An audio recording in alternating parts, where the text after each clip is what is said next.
Com vocês, a partir de agora, a realização da ADE Paraná, Associação de Divulgadores do Espiritismo do Paraná, Diálogo Espírita.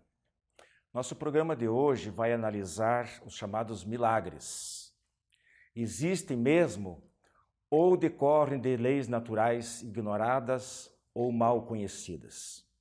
E fechando, uma questão sobre o sentimento de culpa, como o Espiritismo pode ajudar nessas situações. Desde já agradecemos o carinho da sua companhia. Fique conosco.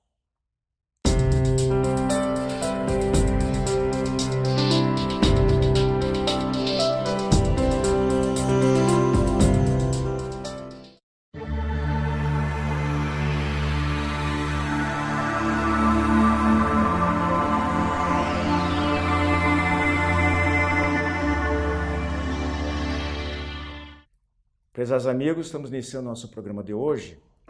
Nós vamos falar aqui sobre os milagres. Recentemente, nas últimas semanas, foi bastante divulgado, especialmente pela TV, aqui em nosso estado, do Paraná, uma cerimônia de canonização realizada em Portugal. Para que isso aconteça, no primeiro passo, há a necessidade da comprovação da realização de um milagre, por parte daquele que é candidato a santo. E no segundo passo, um segundo milagre. Então, no primeiro momento, acontece a beatificação e depois é ratificada, consumado o processo com um segundo milagre e a canonização propriamente dita. Atinge-se com isso o status de santo. E isso foi o que aconteceu com duas das três crianças, chamadas crianças pastorinhas, que protagonizaram as visões de Fátima, onde, segundo a Igreja Católica, houve a revelação de 3 segredos através da figura de Nossa Senhora. Nesse caso em particular, como o Papa João Paulo II já havia cumprido a primeira etapa do processo, coube ao Papa Francisco complementar, e para isso houve uma participação, um envolvimento muito grande do menino aqui do interior do Paraná, atualmente com 9 anos. Em 2013, ele sofreu uma queda, foi hospitalizado com traumatismo craniano, inclusive com perda cerebral, perda encefálica, ficou em coma, mas no 3 ou 4 dias depois, acabou despertando e recuperou-se plenamente, sem problemas, e hoje vive sem sequelas. Segundo relatos da família, a família havia solicitado que algumas freiras da cidade fizessem algumas orações por essa criança. E uma delas teria visto um chaveiro, uma imagem em algum lugar dessas crianças e se inspirou para, naquele momento, recorrer justamente a elas. Daí que a recuperação do menino passou a ser considerada como um milagre atribuído às crianças pastorinhas. 2 das 3, eu não sei por que a terceira não fez parte desse processo.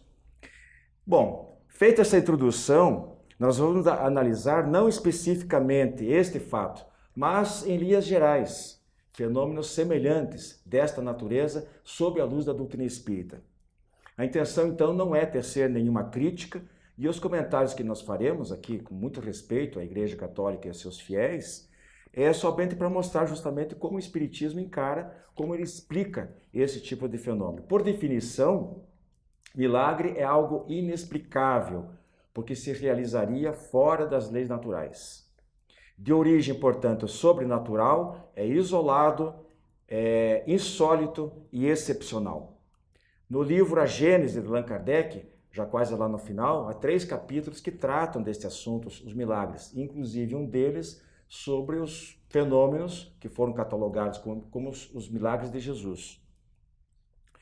Bom, eu estou aqui hoje na companhia da Rose Heidemann e do Gilberto Tomasi, que vão nos ajudar justamente nas explicações referentes a esse tema, e eu pergunto logo para vocês então, para os espíritas não existe milagre? Gilberto, homem ou mulher primeiro? Me permita, então. Por favor. Não existe. Para nós não existe. Diríamos até com certeza absoluta que Deus não faz milagres. Porque se assim o fizesse, ele estaria derrogando as próprias leis que ele estabeleceu. Então elas não seriam perfeitas, não seriam leis perfeitas. Se Deus desse esse dom, vamos usar esse termo, para que alguém operasse milagres, as leis deixariam de ser divinas, né? Então Deus não faz milagre para nós espíritas. A gente tem que lembrar bem o que isso significa. Deus não fazer o milagre significa, acima de tudo, que Ele é tão perfeito que as suas leis são completas, abrangem todas as circunstâncias. Aquilo que para nós parece uma derrogação da lei natural ou um milagre, na verdade é um exercício pleno de uma lei natural, ainda que desconhecida para nós, né? Isso não significa naturalmente, como o Wilson certamente vai colocar, que nós não possamos pedir a intervenção divina e Ele não haja a nosso favor através dos espíritos superiores, muito pelo contrário. Eu acho que vocês já colocaram, já fizeram um resumo da resposta, né? Mas é verdade. É o que a doutrina ensina, né? Não é nossa. Sim, sim. É importante isso aí, porque o Gilberto colocou lá que algumas pessoas podem se surpreender com esse tipo de colocação. Mas aí a gente vai ter mais tempo de analisar melhor. Quando ele diz que Deus não faz milagres. Porque não precisa. Mas poderia, né? Poderia se eu quisesse, com certeza. Claro, Deus é onipotente, né? Então, ele pode tudo, mas justamente não faz porque, como o Gilberto disse, e a Rose já colocaram aí a resposta, né? Estaria derrogando as leis da natureza que ele mesmo criou, então não há necessidade disso. Ele precisaria se as suas leis não fossem perfeitas, não permitissem tudo, mas permitem, né, a intervenção divina a nosso favor, sem que precise derrogar leis naturais. Nós é que não conhecemos todas as leis. Nem sempre, em todos os fenômenos, se a gente recorrer lá aos considerados milagres de Jesus, há vários tipos, as curas, a levitação, transportes, materialização, uma série de coisas que têm suas características distintas. Mas, de um modo geral, isso que nós, em Espiritismo, chamamos de mediunidade de efeitos físicos, né? Que são aqueles onde mexe com a matéria, propriamente dita, não é só a psicografia, um espírito falar e tal, mas há coisas que todo mundo enxerga. Rose, muitos desses fenômenos envolvem uma coisa que nós estudamos bastante, que são os fluidos e o perispírito. Eu gostaria que você explicasse, então, ou pegando algum exemplo de algum desses fenômenos em particular, aí, no caso da cura, o papel do perispírito. O que nós temos que lembrar quando falamos das intervenções espirituais, que parecem milagres, porque não conhecemos as leis que as regem às vezes, e que transformam elementos materiais, provocam, né, a transformação de órgãos doentes em órgãos sadios quase que instantaneamente ou instantaneamente. Nós sabemos que a matéria não existe. Até Max Planck, né, um grande físico, dizia: descobrimos que a matéria não existe. O que existe é energia condensada em diversos graus, né, de vibração, de materialização. Essa energia vibrando em graus diferentes e aparentemente mais condensada nos corpos materiais, tal como aprendemos nas escolas hoje, ela permite uma manipulação mental por ação dos espíritos com a energia de determinadas pessoas ainda encarnadas que doam, às vezes até sem saber, uma parte da sua essência material para que esses fenômenos se produzam. Todos nós somos espírito, encarnado ou desencarnado, vivo ou morto, segundo dizem, e temos um corpo espiritual, e através da nossa mente, do nosso espírito, nós manipulamos o tempo inteiro essas energias espirituais, que são assim chamadas, mas que na verdade são energias materiais em outra densidade vibratória. Prova disso, efeito placebo, a transformação que a nossa própria mente é capaz de fazer no substrato da matéria, transformando a doença em cura se acreditamos nela. Esse mesmo fenômeno acontece por direção de mente de espíritos, da mente de espíritos esclarecidos que sabem manipular as energias básicas da matéria, transformando-as em nosso benefício.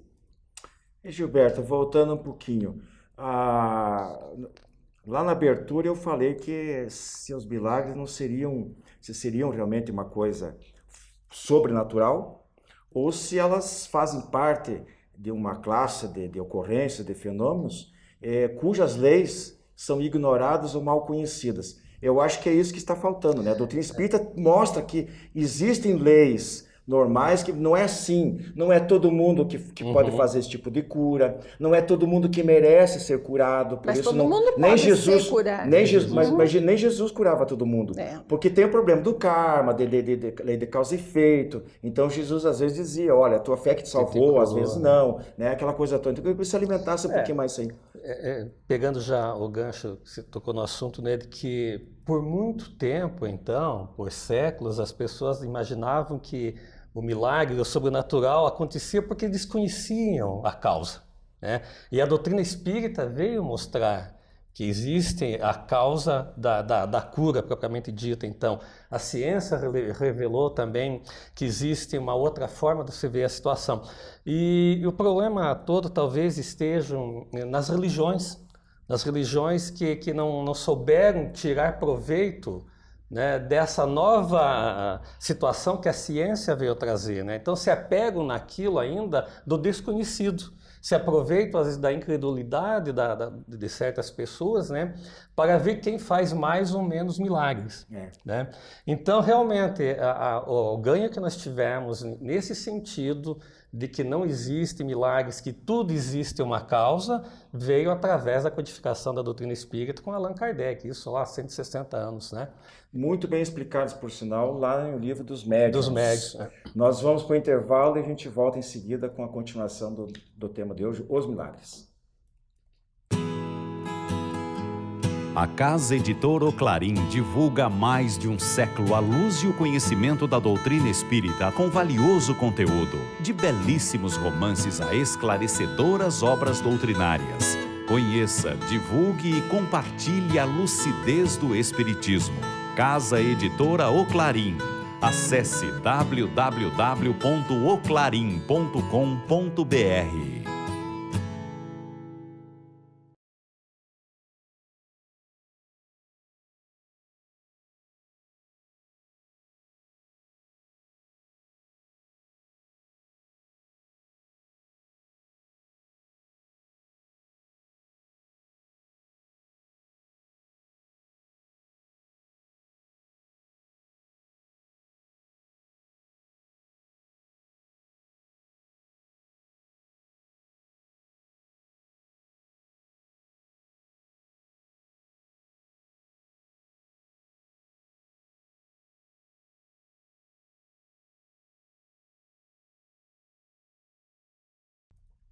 Amigos, estamos de volta com o nosso tema livre de hoje, falando sobre os milagres.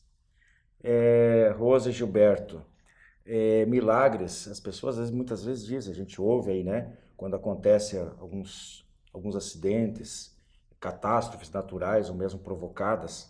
Um exemplo comum, né, que muitas vezes a gente já viu, às vezes um automóvel, num acidente de trânsito, é prensado entre duas carretas, vira quase o tamanho de uma caixinha de fósforo, vai a família, infelizmente toda, mas às vezes salva um bebê de 2 meses lá, de alguma maneira, ou o carro cai no barranco, lá só que... Não era e a pessoa né? diz, então eu gostaria que vocês colocassem isso. Esse tipo de milagre não é atribuído a santo nenhum. Como é que eles ocorrem? Bom, já comentamos, não é? Que milagre não existe porque não é necessário. As leis naturais permitem todas as intervenções possíveis a favor da criatura humana quando esteja em sua programação e ela precise daquilo. Eu mesmo, né, se me permite, quando eu tinha os 3 filhos pequenininhos, o último recém-nascido, a minha menina de 1 ano e meio ficou muito mal, começou a asfixiar de noite com febre alta, tosse. Eu estava sozinha numa cidade de fronteira com as 3 crianças, recém-nascido de 5 dias, ela de 1 ano e meio e o outro de 3 anos. E não tinha a quem me dirigir, quem me socorresse, eu não conhecia ninguém, não estava com o carro na casa, não tinha como andar ainda, quase sem apoio. E não sabia o que fazer. Madrugada dentro, ela asfixiando cada vez pior, não tinha, muito nova também, tinha 21 anos, não sabia o que fazer. Eu só sentei ao lado do quarto deles e pensei, socorro! Pedi ajuda a Deus, socorro, foi o que eu disse. O telhado da casa desapareceu aos meus olhos. Eu vi um ponto de luz entre aquelas estrelas começar a descer. Quando eu vi o cometa Halley, depois eu lembrei porque fazia um cone de luz assim para baixo. E aquele vulto de mulher parou em cima da casa e só fez assim. inundou a casa de luz. E eu ouvi a respiração da minha filha fazendo... respirando normalmente. E passou. Esse não é aquilo que nós chamamos de milagre, mas que nós sabemos que é a intervenção dos espíritos superiores atendendo a nossa prece numa circunstância em que isso era possível e através das leis naturais agindo nos fluidos e curando instantaneamente. É possível, está ao nosso alcance, quando a nossa necessidade evolutiva permita aquela intervenção, não é? Ela certamente tinha que viver. Pois é, então, Gilberto, só para ratificar o que a Rosa acabou de colocar. Então, é Deus, anjos, espírito, anjo guardião, espírito protetor, eles fazem as coisas, seriam os milagres anônimos? Fazem, com toda certeza. E aí vai também do nosso merecimento. Porque, e da necessidade. Da necessidade, porque senão de nada adianta também pedir proteção a tudo quanto é santo, se não for o momento correto, se nós não tivermos, né, o merecimento e não houver a necessidade de passar por isso também, né? Mas são esses milagres que acontecem no dia a dia. Eu teria alguns até aqui para contar que aconteceu comigo, mas não é o caso nem o momento, mas que a gente realmente entende que não são milagres.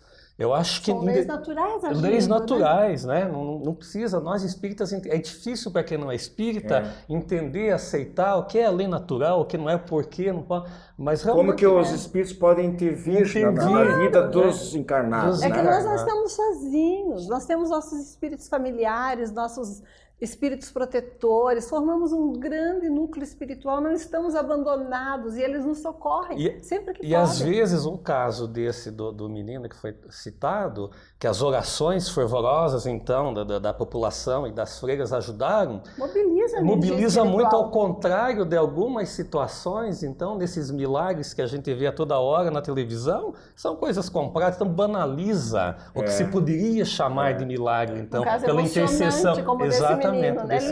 Lindo. Sim. Agora, e aí a gente chega num outro ponto que eu quero explorar com vocês, que são as chamadas preces intercessórias. Quando a família pediu para as irmãs, para as freiras lá, já foi um pedido, interfiram lá para Deus, daí elas terceirizaram, no bom sentido aqui, gente, viu? Eu não estou nem querendo ser pejorativo. De mentes e de sentimentos. Até porque existe uma escala espírita, né? Existe uma escala espírita, e quando nós oramos, provavelmente o primeiro espírito ao vir é o nosso protetor individual, chamado nosso anjo da guarda. Às vezes, como ele é muito mais apegado a nós, os seus recursos também muitas vezes são limitados, porque senão eles iam cuidar de gente mais importante do que nós, né? Eles também têm superiores. E eles encaminham essa prece mais acima e mais acima, até ser ouvido a Deus ou ser resolvido o nosso problema num certo nível dessa hierarquia. Então, voltando à pergunta para vocês, as preces intercessórias que os livros mediúnicos, os livros espíritas, muitos dos quais mediúnicos, André Luiz fala bastante disso, que lá no plano espiritual funciona muito. Às vezes o espírito de uma mãezinha intercedendo, dando do mérito dela de doação para um filho que era um tremendo e um bandido, colocando bem grosso assim. É ou não é? É que o bandido até precisa mais viver, né, do que aquele que é bom, aquele já está pronto, preparado. É isso mesmo, né, Gilberto? Com certeza. Então, eu acho importantíssima a prece intercessória. Toda união mental e de sentimentos em favor de uma causa boa, ainda que em alguns casos, né, não possam atenuar uma aprovação, uma doença necessária, que tem seu término naturalmente, né? Ela dá bem-estar, ela dá segurança espiritual, ela conduz luzes àquele lar, aquela que a pessoa precisa. Sofrendo, toda a prece feita com sinceridade, quanto mais gente orando, até mesmo se for o caso de um desencarne, vai mais tranquilo também em função que ajuda. E quantas oração, vezes né? altera planejamentos que a gente sabe. Para encerrar, outra situação que a gente vê, e talvez para os fiéis católicos, né? Quando eles pedem um milagre de São Francisco de Assis, do próprio Jesus. Com fé, né? Não, exatamente, com fé, mas para uma entidade dessas, das consideradas das mais elevadas possível. Nós aprendemos Espiritismo que nem sempre são eles que atuam diretamente. Isso é muito comum nos atendimentos de curas, de tratamentos espirituais com o espírito de um médico que foi o Bezerra de Menezes. e que já há vários relatos que eu tomei conhecimento de que ele mesmo admite que nem sempre é ele, mas é um dos membros da equipe. Então, às vezes, quando se invoca São Francisco de Assis, ou sei lá quem mais, outros são Nossa Senhora, alguma denominação particular, alguém vem, porque há muitos espíritos iluminados, não é? Com certeza, né?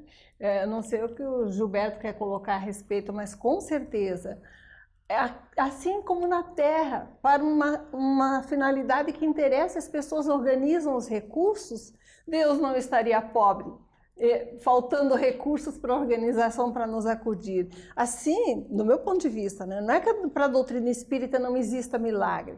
Não existe milagre no sentido de derrogação de lei natural, porque mas tudo os fenômenos possível. são reais. Os fenômenos são reais. A vida é um milagre.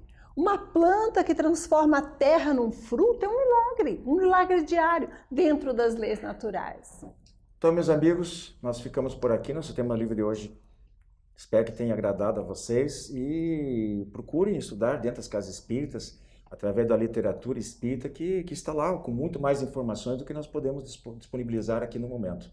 E segue nosso programa de hoje com o Espiritismo Responde.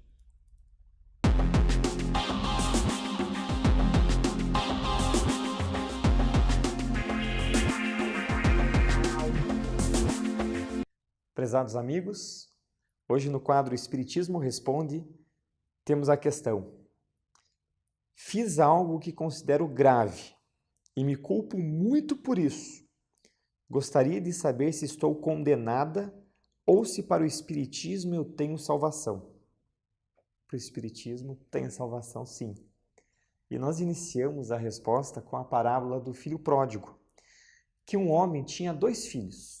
E o filho mais novo chega para o pai e diz: pai, eu quero toda a minha parte da herança e eu vou embora dessa casa. E o pai cedeu. Esse filho pega todos os bens que lhe eram de direito e vai embora, vai para um país distante. E lá nesse país, ele gasta tudo vivendo uma vida de forma dissoluta. Então, ele fica sem bem nenhum mais e precisa sobreviver, precisa se alimentar. Ele consegue emprego numa fazenda cuidando de porcos. E ele começa a pensar que os porcos comiam melhor do que ele e começa a disputar a lavagem que os porcos comiam. Imagine esse rapaz comendo lavagem, disputando lavagem com os porcos. Ele lembra da fazenda do pai dele e pensa que os funcionários do pai dele se alimentavam de uma forma melhor. Ele pensa: vou voltar para a fazenda de meu pai e vou pedir para ele me aceitar como seu funcionário. Ele volta. E como é que esse pai recebe o filho? Esse pai recebe de braços abertos, faz uma festa para esse filho que volta. E Deus é a mesma coisa. Deus é Pai bom, justo, misericordioso. Nessa simbologia toda apresentada na parábola do filho pródigo, Deus sempre vai nos receber de braços abertos, sempre vai nos receber com festa, sempre que nós direcionarmos novamente o nosso caminho para a trilha do bem. Só que aí, muitas pessoas podem pensar: se Deus sempre vai nos receber bem, sempre vai nos aceitar bem, então eu posso postergar a minha mudança. Então eu posso postergar a minha reforma íntima, eu vou continuar vivendo a minha vida desse jeitinho, essa vida materialista, e vou deixar para depois. Deus vai me aceitar, né, de qualquer maneira. E o que acontece? Existem 2 leis a que ninguém escapa. O livre-arbítrio, todos nós temos o nosso poder de escolha, e a lei de ação e reação. Nós sempre colheremos o que nós semeamos. Isso nós temos que estar bem atentos. Então, o que acontece? Quando eu adio a minha mudança, eu acabo prolongando o meu sofrimento. Eu vou sofrer mais. E quanto antes eu mudar, antes eu vou estar colhendo os benefícios da minha mudança. Então essa história de ficar postergando a reforma íntima não tem nada a ver. Eu preciso fazer isso quanto antes. Para quem errou e está arrependido, não desanime. Não adianta ficar sentindo culpa, remorso, porque isso não vai resolver nada. Isso só vai nos desgastar, só vai trazer mais sofrimento. Se eu errei muito no passado, o que eu tenho que fazer hoje? Tenho que começar a fazer coisas corretas a partir do agora. Se eu tenho um balde de água suja e coloco uma mangueira ali e vai água limpa, dali a pouco esse balde vai ficar com água limpa, cristalina, transparente. Então, para eu rever minhas questões erradas do passado, apenas com ações certas hoje, no presente. E o que deixa bem claro isso é uma frase de Chico Xavier. Embora ninguém possa voltar atrás e fazer um novo começo, qualquer um pode começar agora e fazer um novo fim. A pergunta da nossa telespectadora: eu tenho salvação? E eu vou respondendo: nós temos salvação sim. Paremos de sentir culpa, porque isso não ajuda. Comecemos a agir bem a partir de agora. Sigamos pelo caminho correto, o caminho da porta estreita, com ações boas. Continue mandando suas perguntas para adepr@adepr.org.br. Muita paz a todos. A Casa Editora O Clarim divulga há mais de um século a luz e o conhecimento da doutrina espírita com valioso conteúdo, de belíssimos romances a esclarecedoras obras doutrinárias. Conheça, divulgue e compartilhe a lucidez do Espiritismo. Casa Editora O Clarim. Acesse www.oclarim.com.br.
Clube do Livro Espírita de Curitiba.